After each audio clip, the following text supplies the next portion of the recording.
great pleasure to be here representing ORAN Alliance, actually the first time in the India Mobile Congress. I am Zbigniew Dalecký, but you can also imagine charming Mrs. Maja Gretz, the Chief Operating Officer of ORAN Alliance, who actually planned to do this keynote, but her visa application had different plan. So long story short, she couldn't come on time for the India Mobile Congress, and I will be standing in and do my best to deliver her messages to you. Thank you.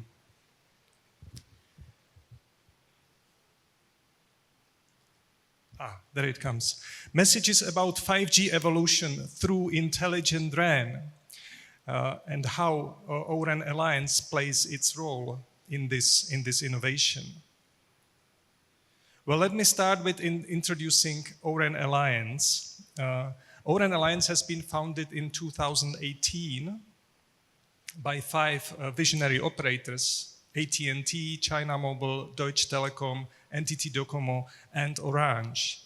But since then, it grew to a worldwide ecosystem of around 300 organizations. And it's really diverse ecosystem that includes, of course, network equipment vendors, test equipment vendors, cloud providers, chipset makers, but also institutions active in research, government institutions, and I must not forget to mention operators. Mobile network operators are leading the ORAN Alliance, and currently we have 32 mobile network operators that are actually serving billions of customers around the world. The mission of ORAN Alliance hasn't changed from the beginning, from 2018, and it is to transform radio access networks to be open and interoperable, to be virtualized, and to be intelligent. So intelligence has been part of the ORAN Alliance's missions from the very beginning. What we do to achieve this mission, 3 main thrusts, okay? The most important one, starting from your left, is the specification effort. So all those 300 companies and institutions are sending their experts. We have over 2,000 active members that are coming to ORAN Alliance's work groups and focus groups. They invest their resources and know-how in building technical documents. There is currently over 130 titles of technical specifications being developed by hard work of the member companies. The specifications are publicly available, so anyone can download them from our website and start building innovative solutions based on those specifications. Second, testing, integration, and certification. Well, we fully understand that there is a long path from a technical specification to a commercial grade product. So that's why we organized Plugfests, where companies can come together and do testing and integration in a collaborative environment. And we also work with labs around the world, with the OTICs, Open Testing and Integration Centers, that help us in giving certification, increasing the credibility of the solutions. And the third one is open source software. In partnership with the Linux Foundation, ORAN Alliance is running the ORAN software community. And this, there are, I think, 13 or 14 open software projects that are greatly helping the developers of the Open RAN products. Good. For the hard work, we also deliver some value, right? And actually, what I'm showing on this slide is some insight to a result of a strategic survey that ORAN Alliance just recently conducted. So what value do our members actually get is, first, to influence the directions of open and intelligent RAN, because anyone in ORAN Alliance is welcome to contribute, is welcome to raise new topics and new areas, and simply put their know-how in the specifications and in the whole environment, of course keeping the intellectual property covered. Second, there is a great opportunity to work, to network, and to collaborate with others on different levels.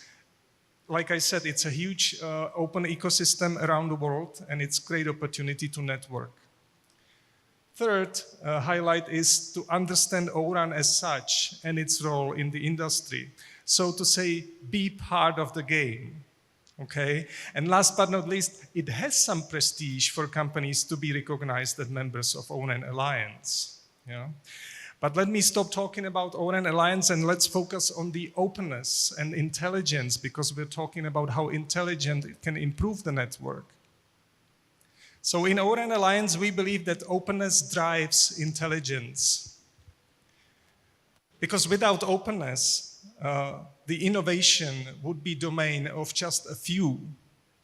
But thanks to openness, many can come and the innovation can multiply. And that's why ORAN Alliance defines the open architecture that is actually enabling the intelligent and AI innovation. I'm talking specifically in this chart, which is the high-level ORAN architecture, about the top part depicted by the dotted line, which shows the RICs, RAN intelligent controllers, that are specified within the ORAN Alliance. And the RICs are where the innovation meets the AI, right? It's new ideas, new X apps and new R apps that can come and are coming from many companies or institutions. It allows new ideas to emerge, be it from established companies or startups and local developers. And we are excited to see the use cases that are coming. It's, of course, energy optimization. It's about automation. It's about optimization. And it's leading towards autonomous network operations. And all that is actually bringing value in energy or in network performance or in translation to savings. So let's leverage the opportunity to innovate. The ORAN Alliance specifications are there as the basis, but it's just the beginning. What matters most is what is actually being built based on ORAN specifications.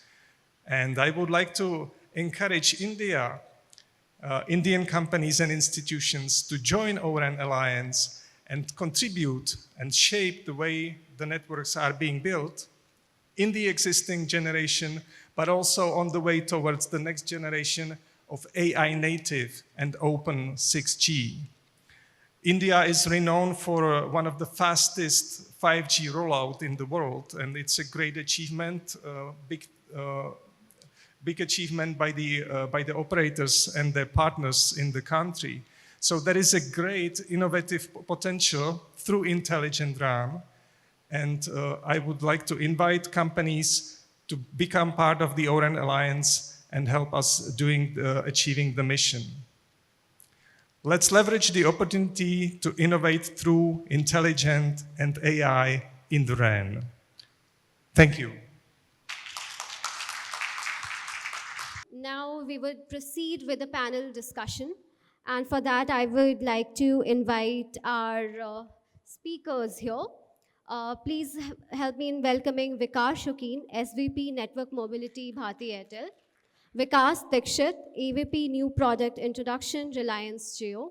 Arun Gopinath, Head of Bangalore Technology Center, Nokia. Gilles Garcia, Senior Director, Business Lead, AMD. Ranjit Patru, Director of Product Management, Rakuten Symphony. And Sumit Gandhi, Director Software, VVDL. And at last, I would like to invite Shobhit Agarwal, Partner, India Global, KPMG India, as the moderator of the session. Please give a huge round of applause, everybody, for the session. Ladies and gentlemen, thank you for actually being patient with us. And I know when we were starting this session, I was thinking that we'll probably outnumber the audience, right? But thank you for sitting in. Zibnek, thank you for your keynote. I think it was short, but it was very effective in calling out what are the key imperatives. And noticing my fellow panelists here, we have two Vikases, so it's Vikas Square, and reminding of our Honorable Prime Minister's words, Sabka Vikas, Sabka Saath. So, Vikas Square, thank you so much. Let me quickly introduce our esteemed panelists here. So we have first Vikas Shokeen. Vikas is a telecom leader with over 20 years at Bharti Airtel, driving core network strategy, architecture, and design. He has led major initiatives including 5G readiness, VoLTE, VO Wi-Fi rollout, cloud transformation, and LTE MNP launches. His expertise spans next-gen networks, IoT, cloud, and fixed wireless access with a strong focus on network automation and high availability solutions. Next to him, like I said, Vikas Square. So Vikas Dikshit, he's a telecom expert with over 25 years of experience across Bluetooth, 3G, 4G, 5G, and 6G technologies. He's worked with ImpulseSoft, Aricent, Nokia, PowerWave Technologies, Altiostar, and Mabonair. Currently, he's AVP at Reliance Jio and serves as WG3 chair and RSO1 GRG co-leader in the ORAN Alliance and represents Reliance at the Small Cell Forum. He holds multiple telecom patents and has contributed to key specifications and white papers, including FAPI and NFAPI. He's a recipient of the Small Cell Forum Chair's Choice Award. We have next Arun. Arun Gopinath is a telecom software leader with over 30 years of industry experience, including nearly 25 years in leadership roles. His expertise spans engineering, program management, and R&D access across domains such as network management, mobile core, carrier transport, and wireless access. He currently heads the Mobile Networks Technology Center at Nokia Bangalore, leading initiatives in AI, 6G evolution, and leadership development. Next, we have Gilles Garcia. I actually asked him whether it's Jill. He says you can pronounce it as Jill, you can pronounce it as Giles. There are multiple ways. So just like Intelligent RAN, here's Gilles for you. Gilles is the Senior Director and Business Lead for Communications at EMD with extensive experience in the semiconductor industry, covering wired infrastructure, wireless business, service provider, and channel development. Gilles brings a wealth of expertise in strategic management, business development, and M&A across enterprise, data center, and telecom sectors, making him a respected leader in communications and connectivity innovation. Next, we have Ranjit Patro. Ranjit is a wireless technology professional with 22 years in telecom, specializing in product management, strategy, and pre-sales at 5G and 4G RAN and Open RAN. He's currently Director PLM at Rakuten Symphony in Bengaluru and leads radio and server product portfolios, vendor partnerships, and operator engagements, contributing to multiple successful deal closures. He's a former vice chair of IEEE 802.15.6 and has contributed to standards bodies including ORAN Alliance, 3G, PP, and IEEE. He holds 16 patents and has authored 19 technical papers. So ladies and gentlemen, I'll tell you, I've been managing a lot of panels across the IMC years. It's rare that you have a collection of such gentlemen in one panel who have so many patents to their credit. So, you know, this is wonderful to be part of this. Last but not the least, we have Sumit Gandhi, who's a director of software at VVDN Technologies with over 15 years of experience in architecting complex systems across telecom and enterprise domains. He has led the design of RAN Intelligent Controller, RIC solutions. You would have seen that come up in Zibnek's presentation before, including near RT and non-RT components with applications in energy savings, traffic steering, anomaly detection, and quality of service optimization. Sumit has built large-scale LTE/5G network management systems and recently architected a CBRS domain proxy platform for band 48 spectrum coordination. He also brings hands-on expertise in deploying AI applications across AWS, Azure, and Google Cloud.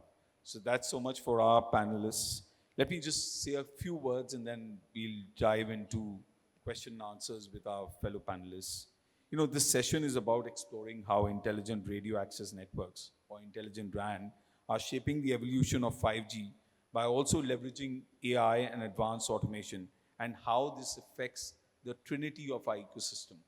Any guesses what is the trinity of our ecosystem? Sorry, I think everyone's very tired, so let me just call it out. So I'm talking about the customer, I'm talking about the telecom operators, and I'm talking about the service providers. Really, that's really the entire ecosystem that we really service. So as 5G networks scale, operators face the dual challenge of delivering enhanced user experiences and optimizing network efficiency. The focus shifts to optimizing the ecosystem by reducing costs, improving efficiency, and enabling new services through intelligent RAN, which finally has its throughput towards customer experience. The ability to deploy flexible, vendor-diverse, AI-powered RAN architectures transforms the economies of telecom operations. It also addresses operational and commercial benefits, challenges in large-scale deployment, and pathways towards future-ready networks capable of supporting 5G advanced and beyond through intelligent RAN. So that's what we're trying to achieve.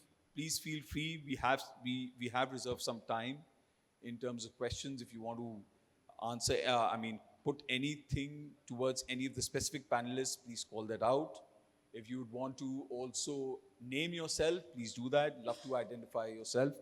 And before we dive into the more detailed session, may I just request if everyone can put their phones off the ringer? It would be really respectful to all the panelists. I'll do it myself. I've already done that. So thank you again. And like I said, thank you for your patience and being part of the audience. Because since we always start from the left side, or rather, Sumit, you are far left, so I'm starting from the near left, if you don't mind. Because you obviously represent one of the largest operators. Intelligent RAN, right? And I had said in the opening this, there has to be something in it for everyone. So my first question to you would be, how can operators leverage AI and automation to dynamically optimize spectrum? We know how challenged we are in terms of spectrum. Energy, that's one of the largest costs that we bear as operators, and traffic within RAN. What are your comments around? Thanks, Shobit, for giving this opportunity. I'll not talk about theory too much. I'll give you practical aspects, how we are using it on the ground. And I can see my colleagues are sitting there. We all used to go to Chandni Chowk area. That's one part of Delhi. And you see a very traditional problem out there. So as operator, we are serving the customer with TD layer and FD layer. So what was happening in this Chandni Chowk area, there are a lot of illegal repeaters which are installed. And the time shop opens up around 10 o'clock, 11 o'clock in the morning. These illegal repeaters, they get like switched on by the shopkeepers. And what happens at that time, the FD layer goes for a toss. And within a short fraction of time, within 30 minutes, you see a clean FD band goes into fully deteriorated. And the situation changes. Now, in this situation, we need to really pull our customers to the cleaner layer, which is a TD layer available at that point of time, so that we can serve a good voice and data experience for these. But you know what is happening? Since a global phenomenon of ducting, the TD layer also gets impacted time to time. So there are situations where in Chandni Chowk area, at times TD is clean, at times FD is clean, at times both are clean. And you need a very robust, automated, AI-based platform who can understand what's happening out there, can switch the customers intelligently between the layers, and so that we can give a good voice call experience, data call experience. We started with the reactive approach first, wherein like we understand what's happening and then we were reacting. But by the time you react, the impact is already there and customers have suffered. So reactive approach doesn't work. You need to have the automation, you need to have the AI platforms who can learn the traffic pattern, can predict when ducting is going to come, and can forecast, okay, what changes are required at what point of time. That's the power of AI and automation which we are using in Airtel, and that's working on ground. By implementing this, we can see like a 30% reduction in the customer complaints. The call drops, PS drops have gone away. It's working on ground. It's no more a buzzword. With Airtel, we use all of that on ground actually. Because thank you. In fact, when I was almost 25 years back, ladies and gentlemen, when I was being initiated into the telecom industry, and so I joined Anderson as part of I was doing chartered accountancy. And my senior said, there are only 3 elements in telecom. which you need to manage: asset, the customer, and obviously the revenue. And he said anything that goes wrong anywhere will finally end up into a customer complaint. So when you see customer complaints reduction, you know somewhere down the line things are improving. So thank you for bringing out that statistics. 30% reduction is quite a large, and you know what Airtel's base is, right? So that's lovely. So thank you for being practical, and thank you for giving an example like that, because I think we suffer these things every day. So this is where AI is really moving forward to helping everyone be far more reactive or predictive to actually give you a better customer experience. So I think that's a very important one. Vikas Square. Sorry, Vikas Dixit. Vikas, if I may indulge you, how can Open RAN accelerate innovation, right? Like Vikas was, Shocking was saying that, you know, I'm giving you a practical example. If you could say that there are certain things that we are innovating in the network, how do we accelerate that innovation where you have a lot of vendor diversity and you have flexibility which comes in because of the need? How does intelligent RAN deployments actually help you in any of these, if you can reflect your way? Yeah, thanks, Shobit, and thanks for having me here. Very good questions. In terms of the time frame in which the technology is changing. As Zubnik mentioned, the Open RAN started with a few pillars, and one of them was the intelligent one. So we started writing the rigs, accepts, and RFs. And after that, the AI came. And the first study that was done in the ORAN Alliance for the AI/ML was in 2021. And in 4 years, we see that the technology has changed so much, especially in the AI time domain. So both of the technologies, like standardization is very important. Without standardization, your phone cannot work anywhere in the world. And that typically cycle is around 10 years, then we see next generation of the network. But then there is another technology which is rapidly changing. So we are trying to find out a way to bridge the two technologies, and in which right now we are also working within the ORAN Alliance for the 6G workshop which is happening, and most of the topics are related to AI. So we are trying to build a framework which is not only serving the current one, and but also serve for the future. And we are trying to have a gateway between the two, bridge between the two technologies, so that both can work their own pace, and one technology can take the advantage of the another technologies. So in this sense, I think the ORAN is doing a very good job, not only optimizing just the physical layer, but all the stacks, because it does not require the optimization at only one layer. To optimize the whole network, you need to have the intelligence at every layer, right from application to layer 3, layer 2, layer 1. So we are working on this, and the ORAN Alliance, since they open up the things, so that different technology can work their own pace. And I see that going into the future as well, both of the technology can coexist together. They have their own life cycles, but we need to take advantage of one technologies with the another technologies. And the standardization is also must. No, thank you so much, because actually, you know, we are dealing with multiple things. Each one has its own pace of innovation, each has its own pace of deployment, its own evolution, and the speeds are very different. And, you know, I will borrow what you said, standardization as a core to what you were saying. I will just give you an example. I don't know whether all of you might be aware, but this is a fact. And I'm borrowing it from a different sector, which is aviation. I think one of the biggest innovations or inventions was being underway. It was being done in two parts, right? And when they converged, they realized that the wiring diagram was different color. So one part was following a different color convention, again, the lack of standardization. And different was, in fact, if you've traveled around the world, you would have seen everyone is using a different kind of pin. One is a flat pin, one is a vertical pin, one is a horizontal pin. They actually spent $1.5 billion 20 years back to rewire the entire setup.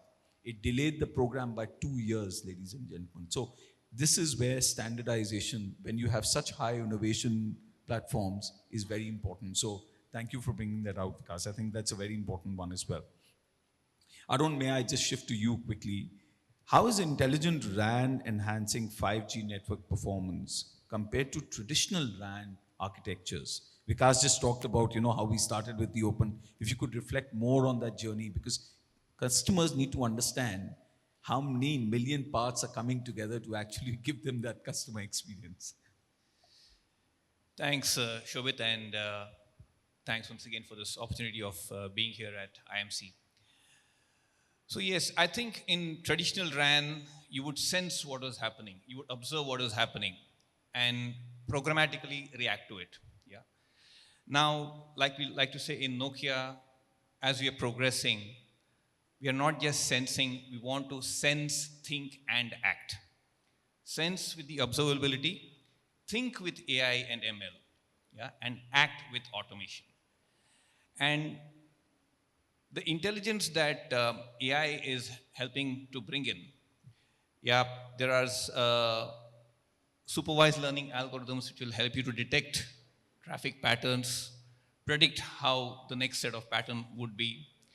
Unsupervised learning will help you to detect if there's an anomaly or if there's a strange cluster forming, can we react to that?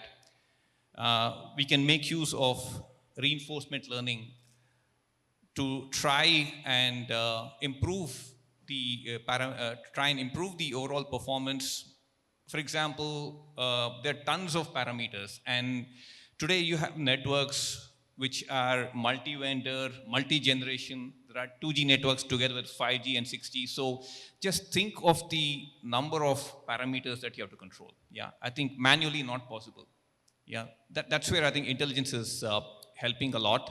And I think the rockstar has been Gen AI, the explosion of LLMs and Gen AI that's coming in, which is helping you in a very simplified way to get analytics, to suggest what needs to be done, to perform maintenance jobs, without even anyone manual effort needing to be there. Chatbots, for example.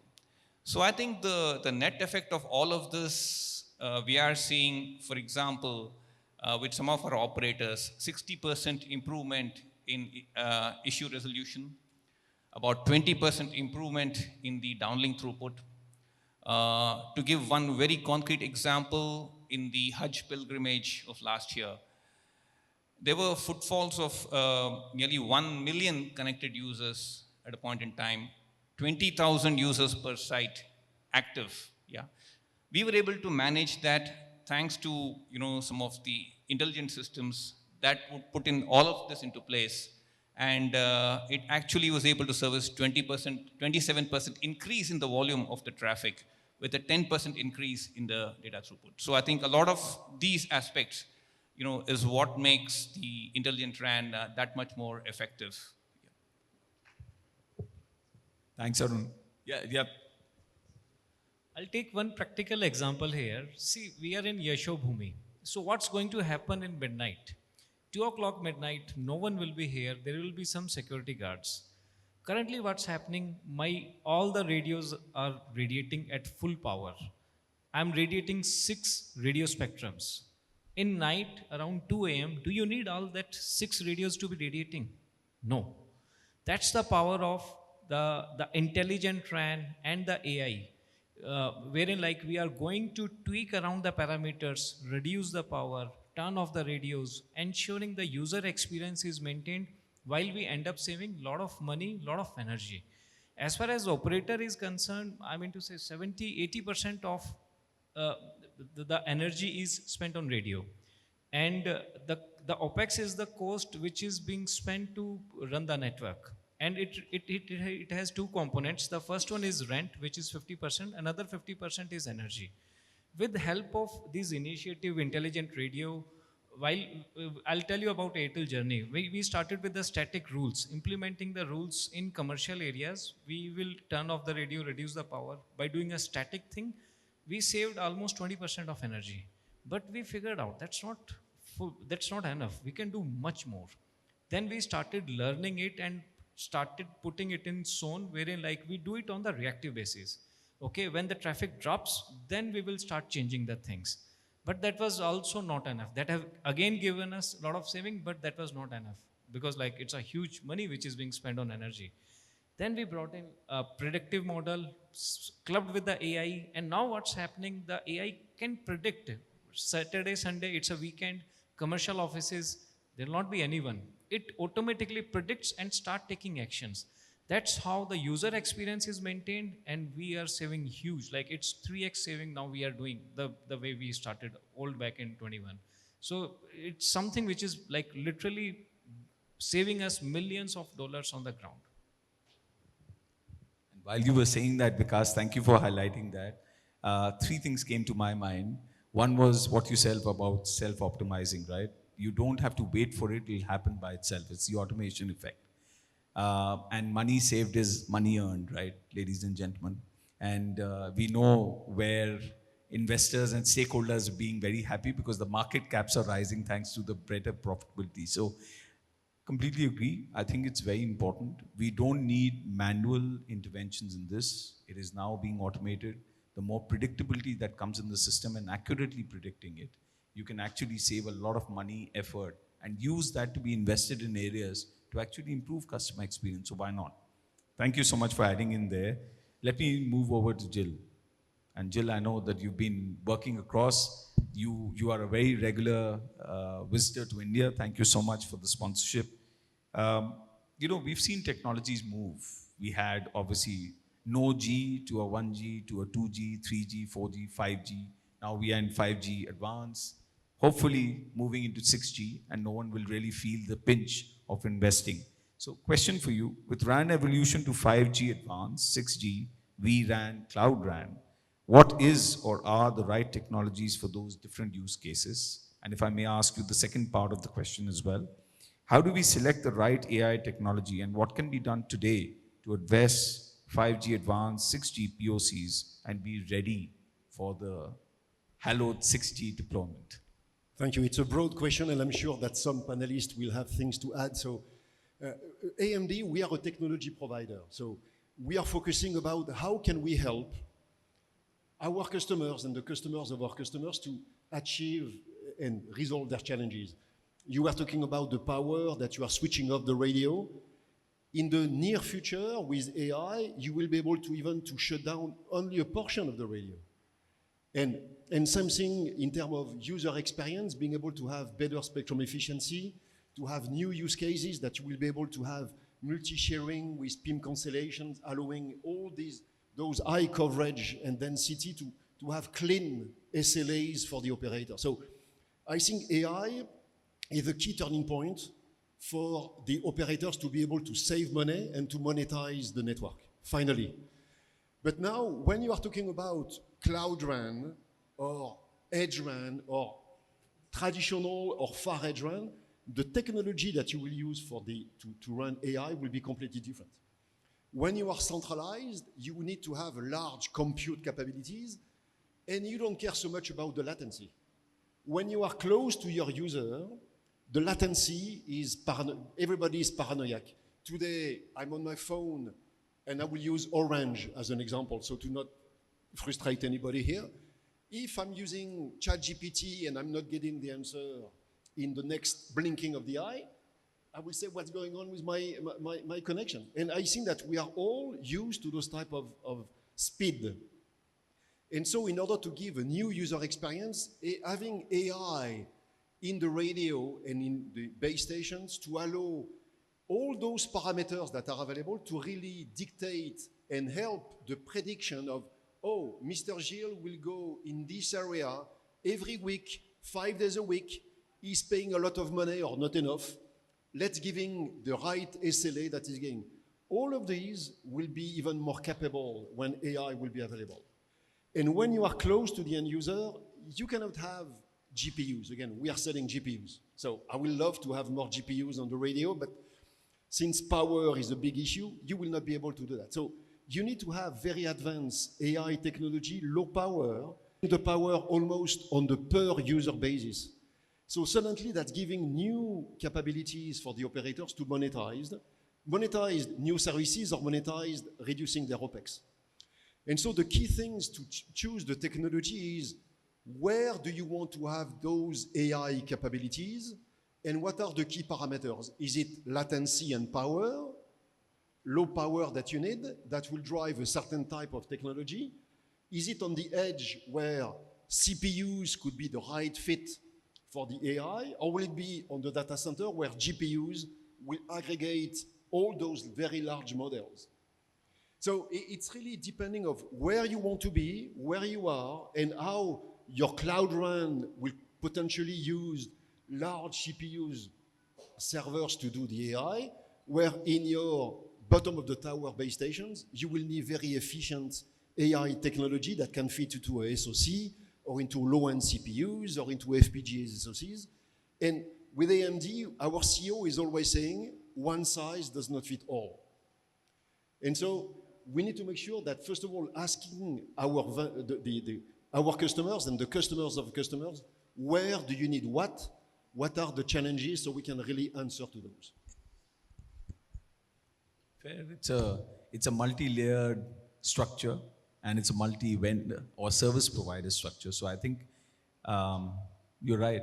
The decision on what you want is your priority. So there are so many decisions to be made. Thank you, Jills, for providing that. I had an anecdote for that, but I think we are running out of time, so I'll hold on. Maybe we can discuss it in person. Let me just shift to our next question, which is to Ranjit. Ranjit, with these intelligent RANs, how can we help the operators to unlock new monetization models? Deployment of AI has to lead to monetization for everyone. So what is the benefit and how do you see that? Yeah, thank you. It's a very good question, a business-related question.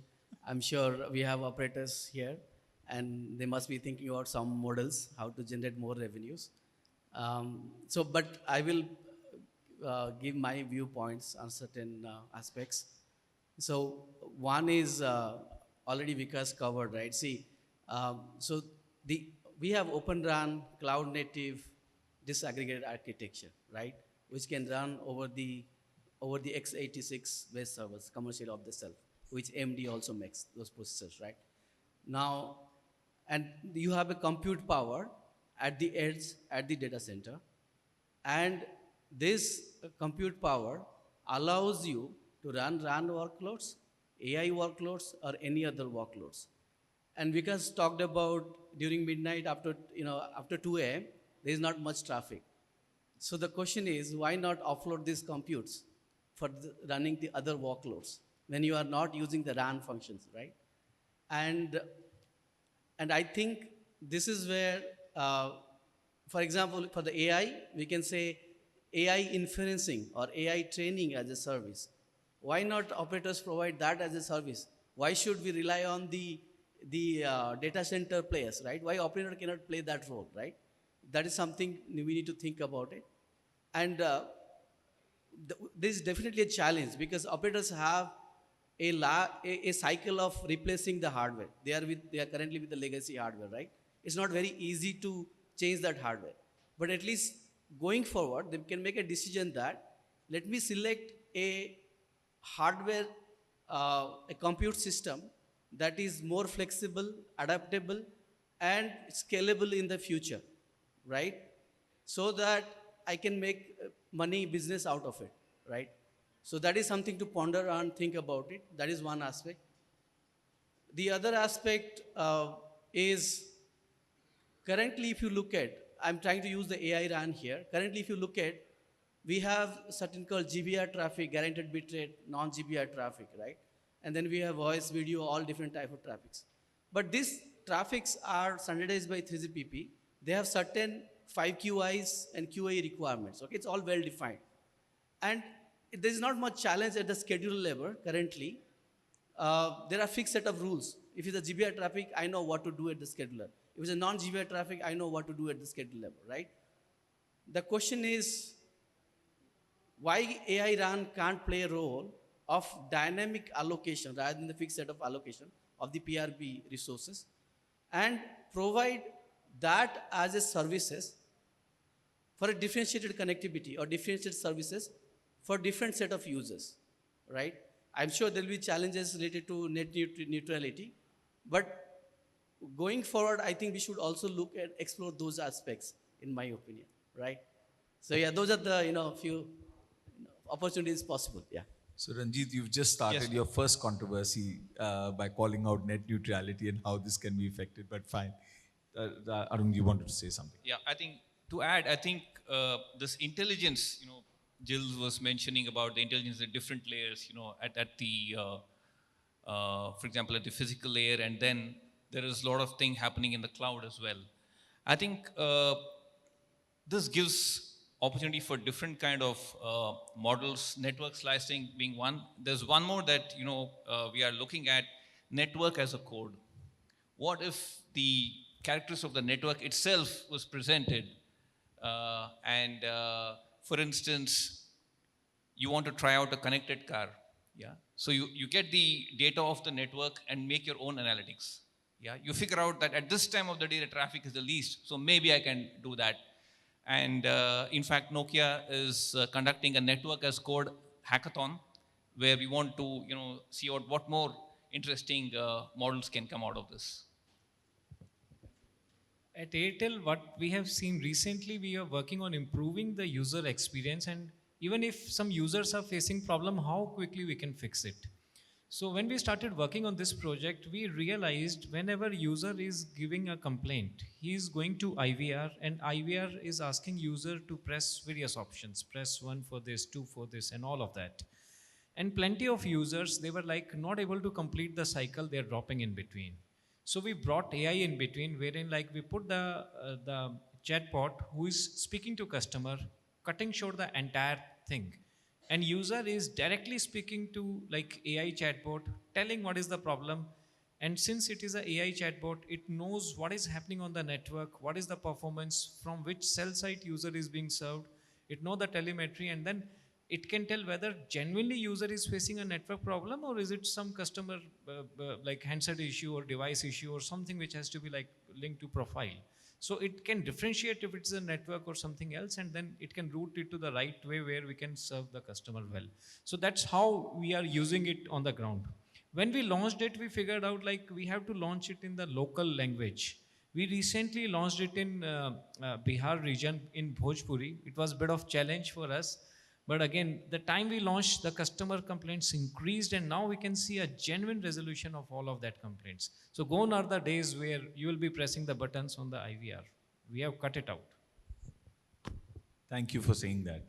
I have myself, despite being in telecom, actually had to drop out because either the call got dropped or just that it was very frustrating to go through so many different questions and saying 1, 2, I used to forget what the option was actually at times. So it used to lead to that. So I think what we're saying is that there is a lot of evolution and a lot happening at the background which customers don't realize, and I'll count myself in that as well. And I'm intelligent more by this through this panel. I think, and just coming back, Ranjit, to your point on net neutrality, because I think Vikas also talked about it while we were there.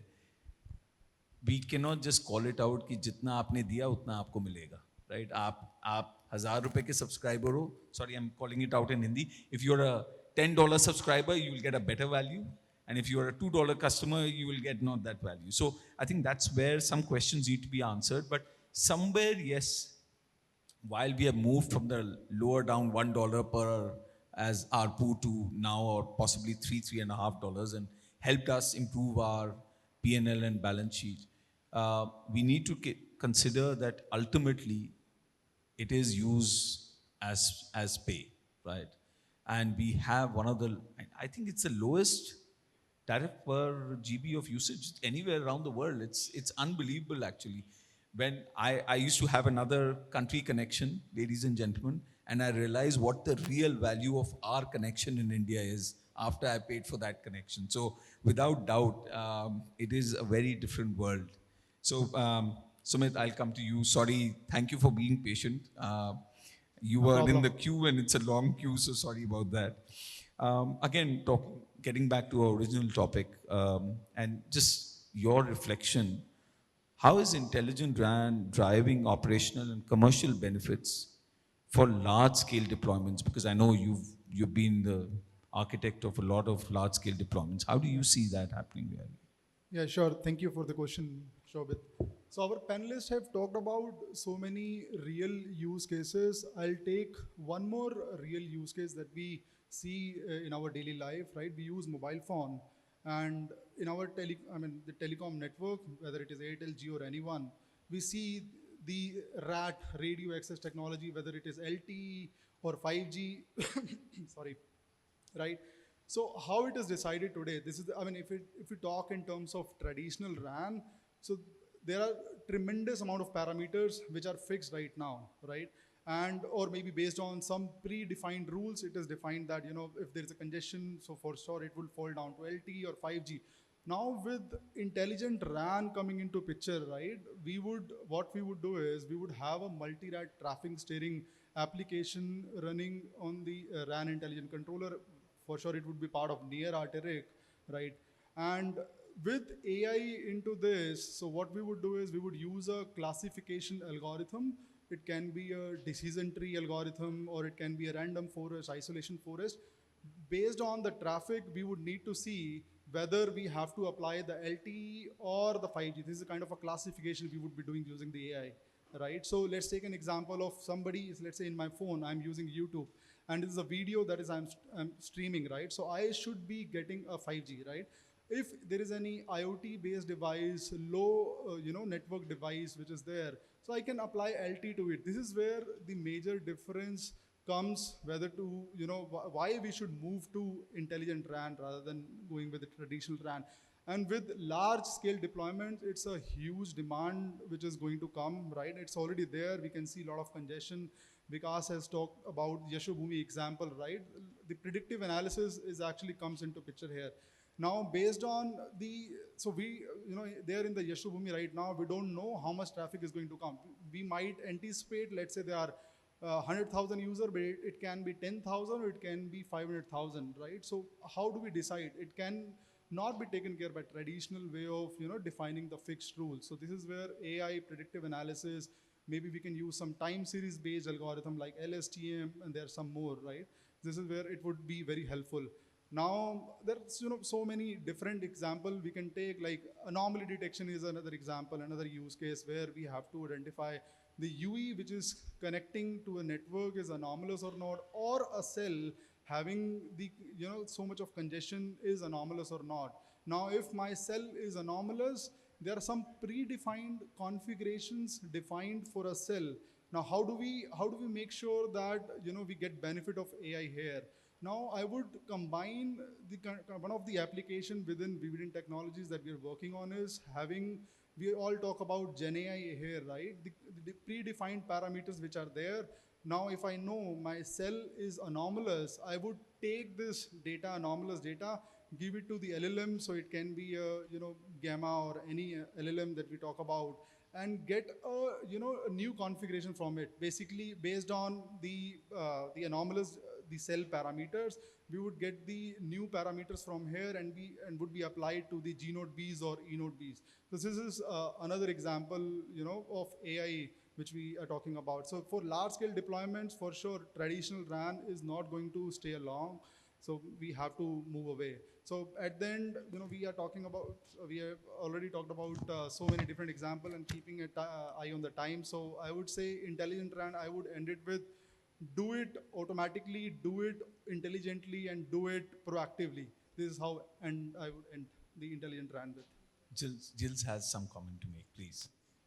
So I think you have a very good point. And if I can add something around the localization, because if your base station and your cell are in the rural, the AI capability or the AI application that you will do, the monitoring of the parameters will be completely different than a massive MIMO in dense Delhi city. So the point is really to have models that can adapt as well to where the radio and what is the context of the radio cell. So having the DU-CU, like you say, and the RIC, but being able to localize the parameters and how the AI will predict or the models will act on these based on the location and based on the centralization, and not only based on the centralization. So that's, I think that the AI will help the decentralization of the AI itself, and so a better user experience. Really, where is the user base compared to where is the where is the AI based? So it's really AI user focused instead of AI cell or DU focused. You know, I was trying to find, I was looking at you, trying to find my next question, because I think my second question to Sumit has almost been answered in what both of you spoke, but let me just reiterate that. You know, we had this concept of fast reaction, then real-time reaction, then we said, can we be a little bit predictive in that? And now we're talking about intelligent prediction, and we're talking about proactive. So, Sumit, if I can just, you know, quickly ask you a quick question on how does this, all this automation and self-optimization and the predictive analysis in the 5G networks, really, where do you see this, the strongest version of that? Sure. So I will answer it in a short sentences, right? So self-automation we are talking about, or self-optimization. Automation is nothing but zero-touch configuration, zero-touch provisioning. So, you know, we are talking about so many 100,000 GNODs which are already deployed, and more are going to come, right? So we do not want any configuration to be done manually. This is where the automation is going to help, right? Now, self-optimization. Self-optimization is doing everything, the one I was saying, do it intelligently, right? So there are so many different parameters, whether it is active users, RSRP, RSRQ, throughput, tremendous, right? And I cannot name all. So how do we, you know, create a relation between these different parameters? This is where, you know, one of the example I was giving you of the algorithm is classification algorithm, which will help us in defining the relationship between these parameters and, you know, intelligently apply the configuration to the GNODBs or ENODBs, right? Similarly, for predictive analysis, there are so many different use cases of energy saving, traffic steering, helping us in predicting. So next 2 hours, we are at 6 p.m. right now, at 8 p.m., what is going to happen? We don't know. So if I'm going to apply some specific parameters, specific set of rules, it is not going to work out. Predictive analysis is going to work here, right? LSTM is one of the algorithms for sure. We would use the next 2 hours. What is the right set of parameters? What is the right energy saving? Whether we have to turn off the cell, we have to lower down the power. This is all is going to help here with the intelligent RAN, yeah. No, thanks, Sumit. The flip side of this is, while we are doing AI at this end, I think there'll be the next form of AI to say, which of these should be actioned so that it leads to better profitability, and that better profitability leads to better market cap or value for both the operator and the customer user. So I guess that's going to be the next evolution of AI. Yep. Thank you so much. Let me just move on quickly to Ranjit. So I'm going in reverse order now. Intelligent RAN can save a lot of pain points for Open RAN, like system integration. How do you view that, Ranjit? Yeah, so see, Open RAN, I would say, is successful and it is there to stay, okay? And we are seeing even the incumbents like Ericsson, Nokia also are moving towards Open RAN, okay? That is the first statement I want to make. And the Rakuten Symphony, we are the big proponent of Open RAN. We have a deployment of large-scale deployment in Japan, and we are seeing the KPIs both downlink and uplink, okay? And it is there in comparison with NTT Docomo, SoftBank, and KDA. Now coming to the pain, what are the pain points we have seen? So definitely the system integration is one of the major pain point, right? It takes a lot of test cycles to integrate the radio with the DU, and then these DUCU with the SMO, the O1 interface, right? We are seeing a lot of test cycles are going there. So the AI RAN, I definitely can help, and this is something we are already thinking in those direction, is that can I create a LLM? So the LLM basically already trained with the 3GPP specifications, the ORAN specifications, the real data that I'm getting from the network, right? And the first thing I would like to do is, let's say I get the radio from the radio vendor or any other component in the network, right? I would like to check whether it is ORAN compliant or 3GPP compliant or not, right? Just and that is the node level test I would like to do with the LLM. And that will, I don't have to basically ask for reports from the radio vendors, there is a lot of discussion happens. It takes a lot of time to understand whether it's a 3GPP compliant or not, okay? And ORAN compliant or not. That is part one. The part two is, there are open interfaces. For example, the frontal interface between the radio and the DU. Then I can do the pairwise interoperability between for example, the radio and the DU. Frontal is very complex, okay? Even though it's not a plug and play. At this stage, it's not plug and play, right? There are a lot of delay parameters. There is compression technique that we need to agree between the radio and the DU. So there's a lot of agreement and discussion happens. So can I use LLM or AI RAN to do the pairwise integration? And that has to be faster. Currently, to do a IoT of a radio, single band radio, it takes 2 to 3 months easily, okay? And that's where, and if there's a band change, then again we have to do the IoT. It's not like, okay, you did the band 3 for a particular platform, then band 1 comes and you say, okay, band 3 is done, I will not do band 1. No, you have to do the band 1 IoT. Also make sure that the out of band emissions, the receiver characteristics, the transmitter characteristics, all that is meeting, okay? So the LLMs can decide the parameters, the agreed pre-IoT checklist between the DU and RU with looking at the PCAFs that is generated from the RU and DU, okay? That is the second aspect. The third is the end-to-end testing. I know what are the operator-specific KPIs are required, right? The reliability, the availability, the throughput, all that, right? That we can feed to the LLM, and it will give me, based on the previous results, the node level testing, the pairwise testing I have done, what are the specific test cases I need to execute to meet those specific KPIs, okay? And I can reduce the test cycle in the end-to-end testing. And this is something we are already thinking in our company at least, and to reduce the system integration test cycles, and we'll see how it goes from there. Yeah. Sure. No, thank you so much for that. Gilles, we've talked about a lot of efficiency and commercialization, etc. Do you see, in your experience around the world, any innovative use cases that is coming around in AI where maybe in India that could really be a hit with both the operators, help in improving the customer experience? Any reflections on that you can give?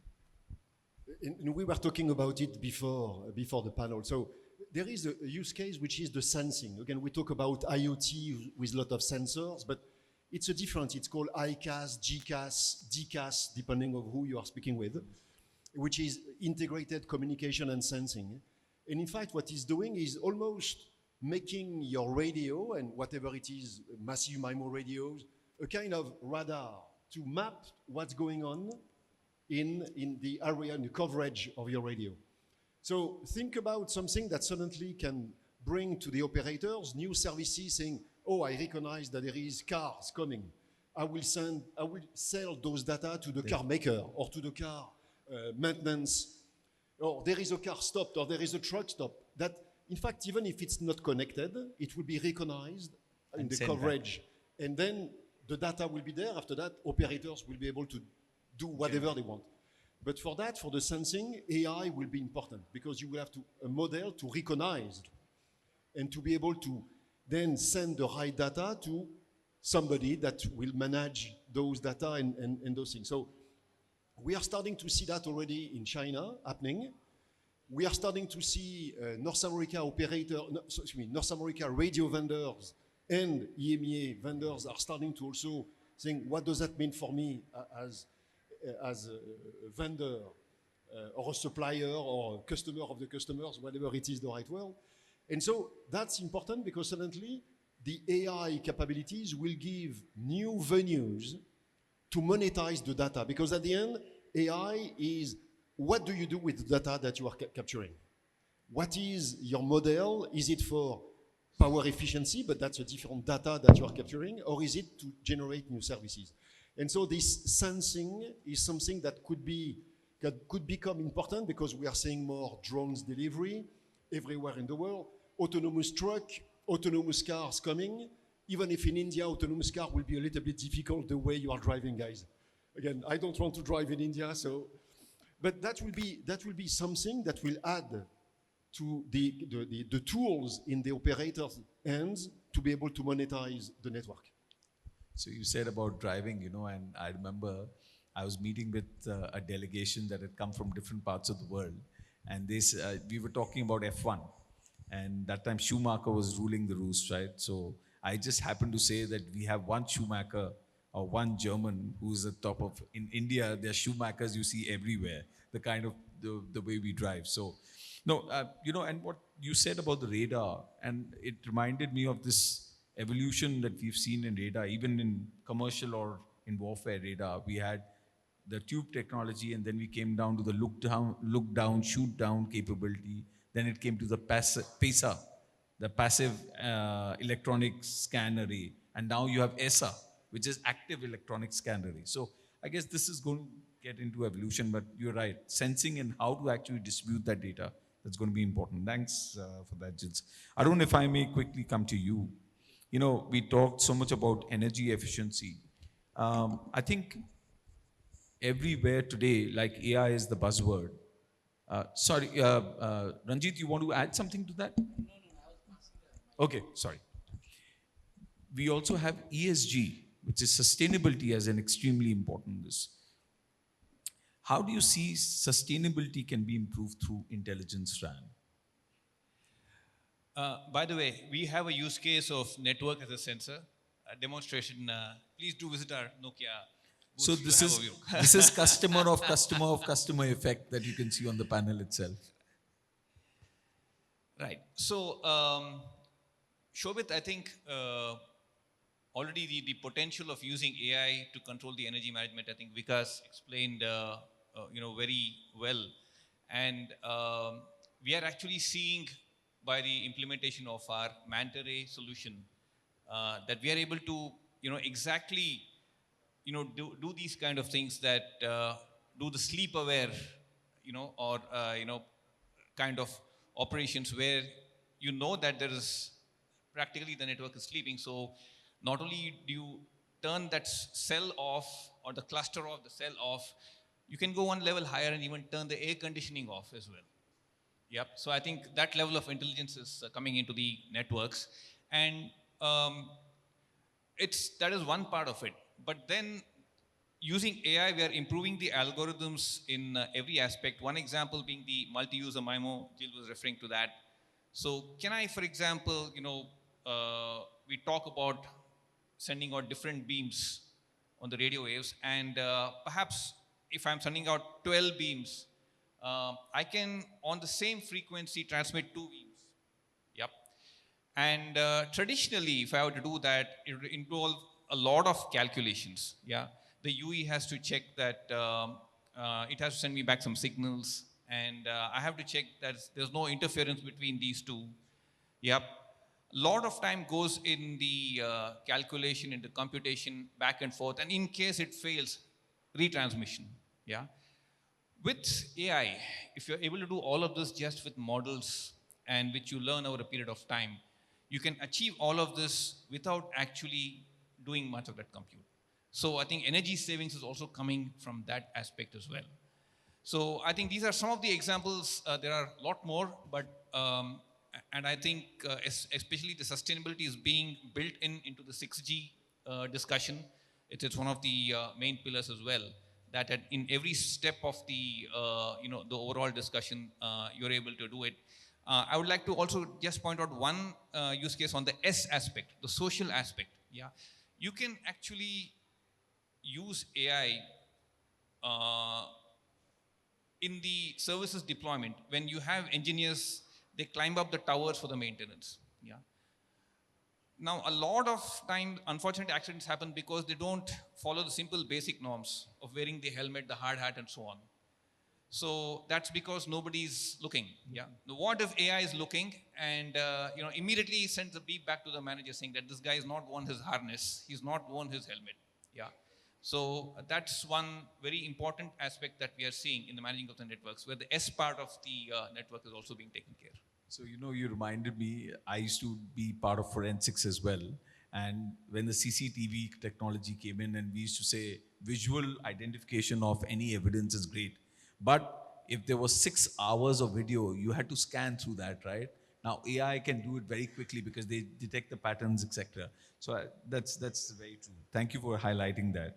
And continuing with that, Vikas, if I may indulge you, you know, we have 6G coming. What is really the roadmap for integrating intelligent RAN capabilities into 6G? And one of the biggest challenges for all operators, in fact, the entire ecosystem, is so much investment is going in, right? And you cannot make that investment till you show to the investors that there's return coming. So how do I future-proof my investment into 6G using intelligent RAN? If you could reflect on that, please. Yes. So, from the operator point of view, that how the return will be, there are, you can categorize into the many aspects. So one is to try to find out the new use cases, providing more services to the customers on the same network. That is one way of doing it. Another way is to conserve the energy, as Vikas talks about. This is one of the biggest expenditure from the operator point of view. And for doing that, we need to do the measurement first. Unless and until you measure, you don't know that which is high consuming, which is low consuming. So we have started activities that the similar thing you see in the electrical appliances, those stars. We are doing the measurement and also having the telecom products having such kind of a star rating. So that will be one of the more parameter to judge between the different options that we have, that which one to choose for. So that comes in the optimization part. And also from intelligence point of view, providing more services and getting a revenue out of that can be one of the aspects that we can have the return of the investments. No, I agree, but the challenge always has been that, every time you think of a use case, the world has already moved on. Consumers have moved on. So I guess your job is never easy. It's always moving with that challenge. Okay, because if I may conclude with you, this is probably the last question. I'm conscious of the time. We probably run by 5 minutes over. Um, Given all of the ecosystem we talked about, multiple layers, there's so many components, different service providers, different hardware, application, security. We haven't touched security as of now because I think that's another wide topic. We'll need probably 2 hours to talk about that. Interoperability becomes extremely important, right? Now, what are the strategies that you see for interoperability across these multi-vendor intelligent RAN ecosystems? I'm sure you have a nightmare to say, how do we get everything together? How do we integrate it? I remember a lot of the speakers also talked about AI has to be intelligent enough to also act on which element first, second, third. So how do you see, and what are you guys seeing? What is your experience in trying to get everything to really work together seamlessly? Well, we work with couple of partners and OEMs for different technologies. Different like hardware comes from someone else, software comes from someone else. We follow only three principles: standard architecture, which effectively means no proprietary framework or architecture being used. It has to be standard, recognized, a 3GPP recognized, or a standard ORAN recognized architecture which we have to follow. Non-proprietary interface, which effectively means we have to use standard interfaces, again as suggested, like A1, O1, E2. We have to use these interfaces. And the last one is the ecosystem have to be standardized in the similar way. the standardized test cases, standardized the operating protocols, parameters, and all of that. We follow all of these with like all these three things with all the partners, ensure standardization is made, and that's how we are going to scale. Lovely. So one thing I noted with everyone, almost everyone's talking standard at a standardized level. So thank you for that. And secondly, like ORAN has been called out so many times. I think that is becoming extremely important, and we are learning.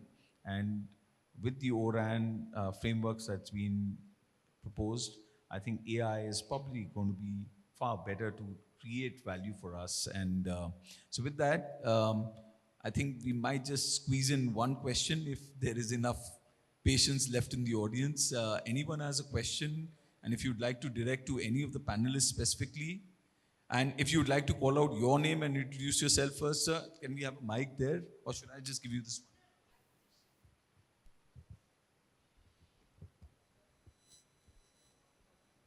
Thank you.